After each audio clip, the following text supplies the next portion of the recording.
Ela é importantíssima no processo de autorrealização, da evolução. Eu não vou me estender muito não, tá, pessoal? Até porque a gente tem uma rota aí, mas eu acho que vale a pena, assim, esses 5 minutinhos aí. Hoje, especificamente, né, assim, quebrando um pouco do protocolo. A felicidade, ela é extremamente importante no processo de autorrealização, porque experimentando felicidade é que a gente pode projetar ou imaginar as possibilidades de futuro para além das nossas experiências didáticas ou experiências funcionais, terapêuticas, com as nossas vidas, diferentes vidas aqui, né, nesse mundo que tem essa função, né, que é um mundo, ele é transitório, no sentido de que nós vivenciamos a vidas. Então ele é transitório no sentido de que nós precisamos trocar vidas, mas ele é eterno no sentido de que ele é uma potência, uma energia de Deus. O mundo, o universo é eterno, tá? Ele é eterno, ele sempre existiu e sempre vai existir, embora ele passe por períodos de entropia ou de dissoluções, mas ele, enquanto possibilidade, enquanto probabilidade da existência, ele é eterno. Todas as energias do Senhor Supremo são eternas. O mundo material, chamado mundo material, também é eterno, tá? Tudo é eterno, não existe outra coisa. Todas as coisas são eternas, inclusive o mundo material. Agora, é que a característica dele é que nós vivemos ele de forma fragmentada. Então ele parece ser temporário, mas na verdade ele é eterno. Então, quando nós fazemos uma projeção de experiência de existência, estando eternamente despertas ou eternamente conscientes, sem fragmentação, ou seja, de forma linear, então nós começamos a pensar na transcendência, porque essa possibilidade ela é possível na transcendência. Então, o princípio eternidade linear, ele é muito mais confortável na transcendência, no absoluto. Por quê? Porque como nós estamos num ambiente didático, portanto fragmentado, ou experiências fragmentadas de várias vidas, vários corpos, etc. Então essa linearidade não acontece, e se acontecesse, por exemplo, um princípio de eternidade, vivendo nas condições em que nós estamos vivendo atualmente, por exemplo, no planeta Terra, na condição humana, pode ser uma experiência desconfortável. Imagina você vivendo para sempre num corpo envelhecido e com algumas doenças. Seria uma tortura infinita, né? Seria uma improbidade administrativa da parte de Deus. Felizmente não é assim. Felizmente tudo tem um fim e o descanso vem. Mas ser eterno ou viver eternamente só é compensável nos planetas celestiais, que são a fase Deva, ou para além dos planetas celestiais, o habitat natural, né, o chamado reino de Deus, que é a transcendência. Nos Vedas é conhecido como Vaikunthas, que significa lugares onde a ansiedade é o amor, ou seja, lugares onde não há ansiedades, sem sofrimentos, completamente isentos de sofrimentos, absolutamente isentos de sofrimentos, plenamente feliz.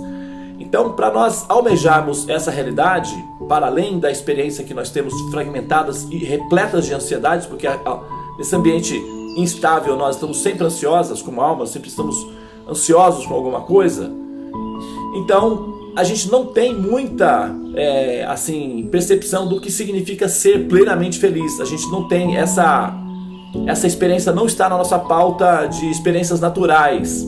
Nós estamos sempre buscando uma situação favorável para que essa experiência se dê. Eventualmente ela se dá por períodos, né? Então esses períodos, eles caracterizam a nossa vida como sendo felizes, tá? E nós estamos buscando essa felicidade. Então quando nós temos uma sensação profunda de felicidade, de prazer e de felicidade, isso é um reflexo do Ananda, do estado natural da alma, que é o estado de bem-aventurança, chamado Ananda, ok? Então, pequenas experiências fragmentadas de felicidade nos dão a noção de como é que seria se isso fosse um período permanente, um estado permanente de existência, mas nessas condições. Como é que poderia ser isso? Então, inconscientemente, nós registramos experiências de felicidade. Isso nos dá noção de felicidade. E essa noção de felicidade é uma das motivações que nos impulsiona para perceber a existência para além da didática funcional, que é a terapia de evolução, ou seja, a conclusão do processo de evoluir, ou seja, despertar eternamente para experimentar esse estado de Ananda, que é uma constituição natural da alma, bem-aventurança plena e constante, estável e expansiva. Isso é Ananda.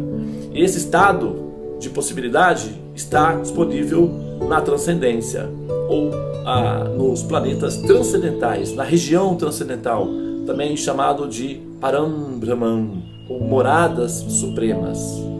Então essas moradas supremas são uma possibilidade real, ainda que nós possamos conjecturá-las apenas abstratamente. Na medida em que você vai evoluindo e amadurecendo, tomando consistência na sua consciência, então esse estado natural começa a aparecer como uma possibilidade real na sua existência, e isso ajuda muito na sua tomada de decisão em termos de, quer saber, foi bom enquanto durou, tinha razão aquele poeta. Eu gostei da experiência humana, foi excelente, mas agora é a hora de eu partir, tá? Sem ressentimentos, com muita gratidão no coração. Vou levar comigo aqueles que eu amo, porque afinal de contas eu quero para eles o melhor, então eu só posso levá-los comigo. Mas, humanidade querida, vocês sentirão a minha falta por muito pouco tempo, tá? Vai vir outros para me substituir e vocês ficarão satisfeitos. Então, sinto muito, mas agora é a hora do parto. Adeus. Essa deve ser a atitude interna da alma. Ela deve tomar essa posição de despedir-se da humanidade. Isso não significa que você vai morrer ou que você vai se desmoronar. Não entra nessas paranoias aí, tá? Isso significa apenas que você está tomando posse da sua responsabilidade como ser consciente e maduro que você é. Afinal de contas, tudo tem um momento, o resultado final de evoluir é esse. Então, por que não assumir esse resultado final, já que nós estamos buscando a evolução? Então, colocar essa semente no coração faz parte da evolução. Então, ser feliz ou ter experiências de felicidade é muito importante no processo da autorrealização, tá? E hoje, amanhã, aliás, né, nós vamos comemorar um momento feliz, que é um dia feliz, que é o Dia das Mães, tá bem? Não se preocupem que é comércio mesmo, assim, abertamente você pode assumir, nossa, quanto comércio, ainda bem, quem é que não gosta, né? Qual mamãe que não gosta de sair com seus filhinhos passeando, visitando as lojas, para escolher o presentinho que ela quer junto com seus filhinhos queridos, sabe? Então, ainda bem, né, que tem as lojinhas, que tem as pessoas felizes, predispostas a nos receber com alegria no coração também. Mas é muito bom, é gostoso sair e assim comprar algumas coisas para, sabe, produzir essa terapia de felicidade, tá bem? Então divirtam-se, passeiem sem mágoas, sem ressentimentos, aliás, até porque também esse processo de trocar energia, né, de comprar algumas coisas, além de trazer felicidade de grupo, também, sabe, ajuda na economia, sabe, as pessoas, né, ganham bônus nesse período, os funcionários, então tá todo mundo esbanjando alegria. Então aproveite, se você tem o bom karma de poder sair nesse momento, se você está com o karma favorável nesse momento, então aproveite o seu bom karma e agradeça, né, como a Vrinda, né, mencionou aí, gratidão, gratidão, gratidão, e é isso mesmo, gratidão, gratidão, gratidão por todos, gratidão pelos atendentes, gratidão pelos administradores dos shopping centers que estão lá para sempre, sabe, gratidão pelo motorista do Uber, gratidão por todos. Você sabe como que você observa quanto avanço espiritual você fez na sua existência, na medida em que você consegue enxergar pessoas que não lhe dizem nada do ponto de vista do seu status social, sabe, olhar para pessoas que não representam que não estão na pauta das suas prioridades de observação e como que você consegue vê-las e tratá-las, né? Ou, por exemplo, o motorista do Uber, o segurança que fica na porta do shopping recepcionando, sabe, a senhorinha que acabou de sair do banheiro para fazer a limpeza e depois você vai entrar. Então observe a si mesmo e veja como você se comporta em relação a essas pessoas. Você vai conseguir ter um termômetro para definir o quão, né, consciente de Deus você é, tá? Aproveite, tudo é terapia, então esse é o momento, tá, pessoal? Era isso que eu queria dizer. Eu quebrei o protocolozinho, sim, gastei os 10 minutinhos, tá? Então essa era a notícia que não era muito boa, que eu ia sabotar, tá, o seu valioso tempo, e eu fiz com um bom propósito. Então, se eu pequei por amor, aceito as consequências. Hare Krishna, Krishna Krishna, Hare Hare, Hare Rama, Rama Rama, Hare Hare. E aqueles que suportarem a pressão, no final do nosso sadhana de hoje, eu vou ler um poema que eu fiz em homenagem às mães. É um poema curtinho, bem curtinho mesmo. Os meus poemas costumam ser um pouco extensos, porque são praticamente diálogos, mas esse não, esse é bem curtinho, tá? Então, se você quiser conhecê-lo, permaneça na sala, suporte a pressão e esteja. Se não, foi muito bom falar com você. Tenha um excelente fim de semana com a mãe. Eu sei que nem todas as mães são amáveis no sentido. Eu sei que tem pessoas que têm experiências com mães que gostariam de esquecer. Tem algumas mães que realmente falham grosseiramente na sua posição de mãe, tá? Mas a mãe é um princípio universal, ok? A Brinda mencionou que todas as mulheres são mães e potenciais, né?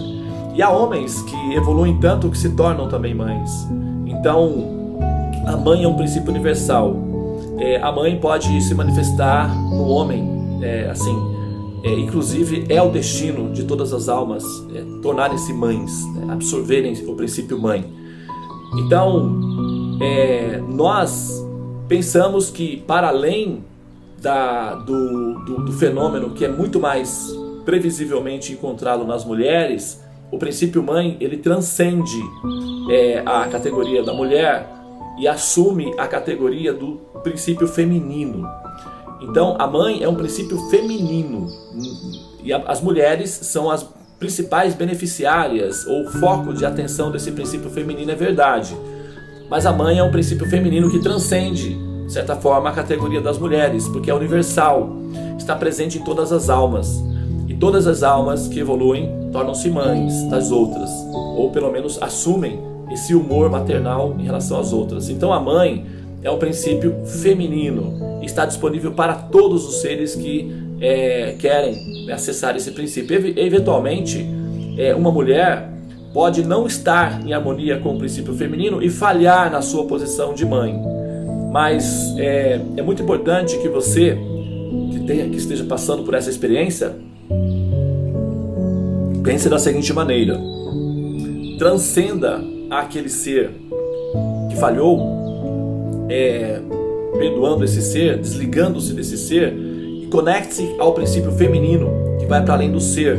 Esse princípio feminino te levará a Deus diretamente, porque na ausência de um princípio manifesto, você tem direito de acessar diretamente a Deus como sendo sua mãe.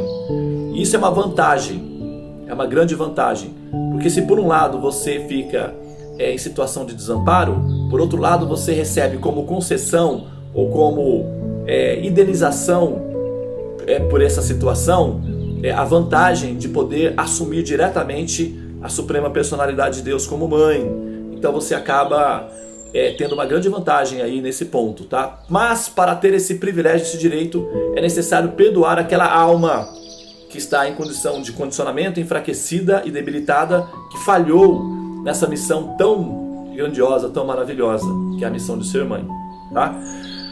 Muito bem, então tá. Para encerrar então, vou entoar um mantra das escrituras sagradas védicas, que diz que esse mantra está nos Niti Shastras. Shastras são escrituras autorizadas, destinadas a encantar a mente e o coração de seres humanos evoluídos ou civilizados. Para isso, os Shastras foram disponíveis para gratificar ou para encantar o coração das almas que conseguiram alcançar essa condição de humanizados, seres humanizados ou seres humanos civilizados. Quando os seres humanos são civilizados, eles são humanizados. E quando eles são humanizados, eles ficam humanos. E quando eles são humanos, eles se tornam compassivos, maternais. Então todo ser civilizado é um ser humanizado. E todo ser humanizado é um ser humano. E quando a pessoa alcança a natureza humana, então esse ser se torna compassivo. Tá? As escrituras védicas são destinadas para esse grupo, para essa classe de almas, aqueles que se humanizaram, aqueles que se tornaram humanos, tá? Ou aqueles que despertaram em si a compaixão. Então as escrituras védicas são destinadas a essa categoria de seres, principalmente, são para todos, mas principalmente para esse ser que assumiu, né, a evolução em si, a civilidade em si, a humanidade em si e humanizou-se. Muito bem. Então o mantra diz o seguinte: Niti Shastra significa orientações morais destinadas a seres humanos civilizados. Então ali está dito que se você deseja fazer uma caridade que seja muito bem-vinda e apropriada, então alimente aqueles que têm fome. Essa caridade, ela é suprema sobre as outras. E se você tem medo, sente medo, ressentimentos ou medos, entoai puramente os santos nomes do Senhor, porque não há fantasmas nem maldições que consigam alcançar aquele que entoar puramente os santos nomes do Senhor no coração. Então, livre-se do medo, entoando os santos nomes do Senhor. Proteja-se. Essa é a segunda instrução. E a terceira instrução: agora, para aqueles que almejam o despertar no reino de Deus, para aqueles que anseiam a felicidade e a paz eterna, para aqueles que são muito conscientes do princípio final da existência e que almejam o reino de Deus, essas pessoas deverão saber que na terra não há deidade mais adorável que a própria mãe. Então, aquele que deseja alcançar o reino de Deus deve saber que não há deidade mais adorável na terra que a própria mãe. Não há o mestre espiritual é adorável, os chefes, senhores e mestres gerais são adoráveis, porém nenhum deles supera a mãe. Esse é o ser mais adorável para um ser consciente e desperto. Então, essas são as orientações védicas. E nós somos completamente dedicados à mãe. Muito bem. Isso não quer dizer que você não possa brigar com a sua mãe de vez em quando, tá? Pode ficar tranquilo. A vida continua normalmente. Só que o coração tem que ter isso lá dentro, tá? Então isso neutraliza todas as magias que colocam a nossa situação em declínio. Muito bem. Então agora finalmente me calei. Tá? E eu prometo que isso não vai ser a coisa, né, comum. Foi só hoje realmente, porque afinal de contas amanhã a gente não temos o nosso encontro, né? Amanhã nós estamos assim de folga, vamos dar folguinha pra Tula assim, finalmente, né? Ufa, ela é a mamãe, ela merece, né? Ainda bem que era o domingo, o dia dela, que ela pode tirar uma folgazinha, né, Tula? Assim. Mas a gente só vai se ver novamente na segunda, então não tinha outra oportunidade a não ser essa. E eu sei que normalmente depois do Mahamantra o pessoal já aproveita, ufa, agora sim estou livre. Para ser feliz, claro, né? Então a ansiedade de ser feliz é tão grande que termina o Mahamantra, a pessoa já, agora eu vou ser feliz. Então, para poder conseguir pegar essa pessoa que está assim, pulando de alegria, é como uma criança hiperautista, né? Hipertensa é a gente que tem problema no coração. Hiperativa, que assim, né, quer sair cheia de energia, como tira aquele coisinha que a gente coloca, aqueles brinquedinhos que a gente gira, quando solta já vai assim, elétrico andando. É assim que acontece muitas vezes com o Mahamantra, né? Claro que tem pessoas que têm ocupações e tal, a gente entende, mas é verdade que a mente é assim, né? Não tem como negar. Soltou, ufa, agora vou. Então eu sabia que existe isso também e aproveitei para dar a corda só depois de falar, tá? Então vamos dar a corda, vamos começar a fazer o nosso sadhana. A Tulasi já então já recebeu as pessoas, né, na sala. Algumas entraram depois, né, que ela fez a recepção. Sintam-se bem-vindas. A Estela entrou depois. Bom dia, Estela. Namastê, Hare Krishna, Luciana Brandão. Bom dia. Sejam bem-vindas. Bom dia. Muito bem. Então, vamos lá.